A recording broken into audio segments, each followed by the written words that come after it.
What's going on, grinders and grindettes? I go by the name of the Black Abstract. If you're new to the channel, I urge you to like, subscribe, hit the notification bell so we can do all that good stuff, man. I talk about a plethora of things on this channel, but right now we talking about one thing and one thing only. This has been trending up and down on Facebook, Twitter, Instagram, etc., etc.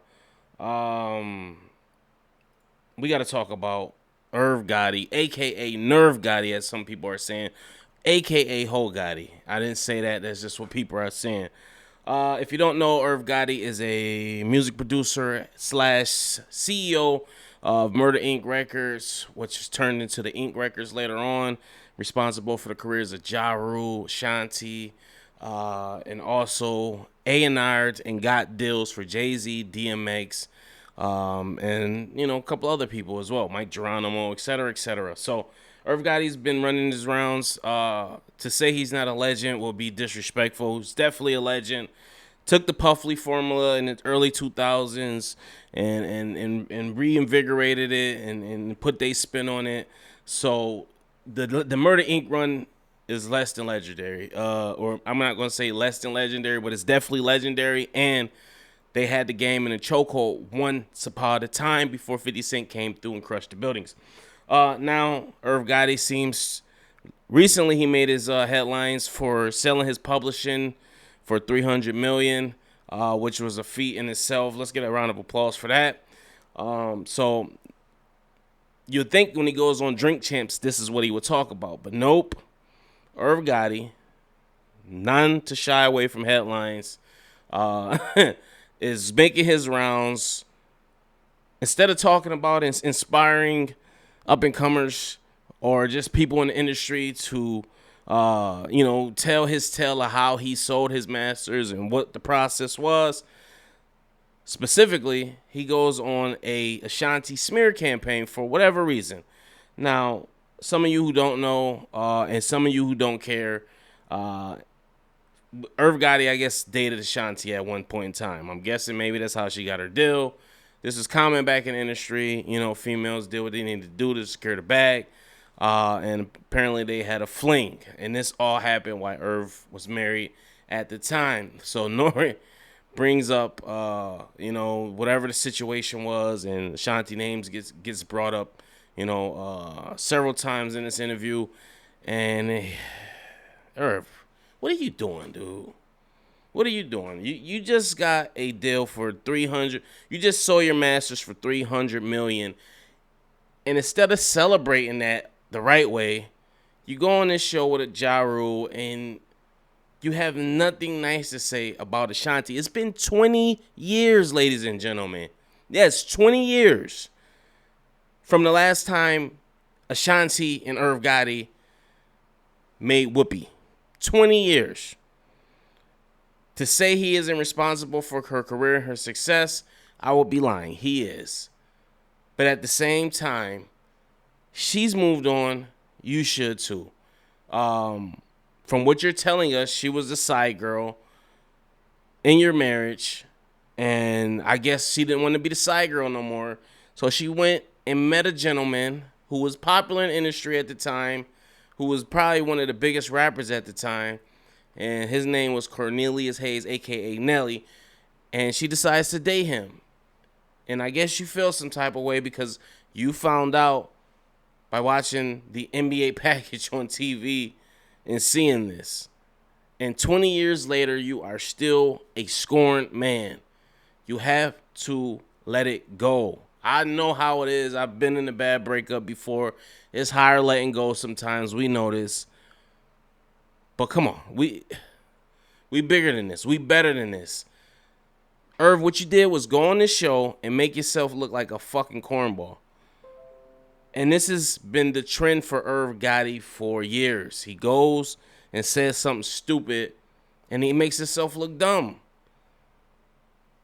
The whole DMX situation when he passed, he goes on live and decides to go in detail how DMX might or might have not passed away. Before the family could release a statement anyway, he goes out of his, I don't know what's going on in his mind. I don't know if he's doing drugs. I don't know. I don't want to put nothing on nobody. Maybe it's just an attention thing. Maybe he just feels he needs to get attention, but I'm going to tell you right now, brother, it looks lame. It looked corny as hell. Like, what do you, like, I just don't understand the mindset. Are you sitting in an interview? Oh, and let me tell you how God works. You know, I'm watching the NBA package. I like sports. Oh, there's a big commotion. Shut the fuck up, nigga. You lame as fuck, bruh. What is, I just don't understand. This is an example of how you be thinking like the older OGs be players and cool about certain situations, and then you find out like a nigga you looked up to or respected is a cornball. You know how many times I've been let down in my life by a nigga I thought was a player or just was, you know, you might have looked up to him one time or been inspired by him at one time, and then you come to find out it's the complete opposite of what you thought he was. You learn in real life like he's a cornball ass nigga. This is a perfect example of that. Cornball shit, lame shit. Ashanti living her best life. She not doing her. And ironically, and I'm glad they put whatever differences they had aside, Ashanti and Nelly. I don't know if it was because of the Fat Joe versus with Ja Rule that they decided to come together, or maybe if that sparked the idea, or maybe that opened up communications for them. But I'm glad it did, because they put their differences to the side and decided, you know what, we're gonna come together and get this bag. That's the shit right there I respect. I respect shit like that. You know what I'm saying?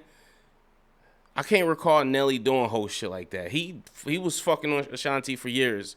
He ain't never slandered a girl. He never said nothing bad about her. He kept it pimping. And that's it. The verses came up. He did what he's supposed to do. He beelined and approached her, and what real niggas supposed to do? You don't hold no grudge. You know what I'm saying? Like, if I saw my ex, who I said I was in a bad breakup with, you think I'm gonna look at her? No, I'm a player. I'm gonna go over, hey, what's going on? Good seeing you. Blah, blah, blah. Keep it short and simple. How you been? Oh, that's good. Man, listen, I'm happy for you. That's good. Good seeing you. All right. Have a good one. Players, man. It's too many people and too many of these older niggas that's just not players, bro. Kudos to Nelly and Ashanti, and shame Irv Gotti and Ja Rule for not saying nothing and not sticking up for her, and you getting the bag with her too consistently. That make you look lame as fuck too, bro. And I know I'm out of this. I'm Switzerland. You could have been bro, chill. That's sis. I love you, Ashanti. Ashanti, I just want you to know I love you. I ain't got nothing to do with this. But you sat there and just fucking, because I know Irv is your guy as well. But you get a bag consistently with Ashanti. Y'all got timeless records together. Don't do that, man. I don't know. Post your comments below. I want to know what you guys think about this. Do you think Irv Gotti had the right to go on Drink Champ saying what he said, or you think it was corny like I do? And like, this ain't a knock to Irv Gotti's legacy. He is who he is. He's got his legacy in this music industry is way more etched in stone than mine will ever be. So this is not a knock to anything he's accomplished throughout his career. Even though they went out bad with the whole 50 Cent shit. Shit happens. You know, everybody had a run, whatever. This is just a knock to who he is as a person. For years, he has just consistently done and said corny shit. And it's up to real niggas like us to check him and be like, bro, that's not it. That's not it. That's just it. Make sure you like, subscribe, hit the notification bell. Peace.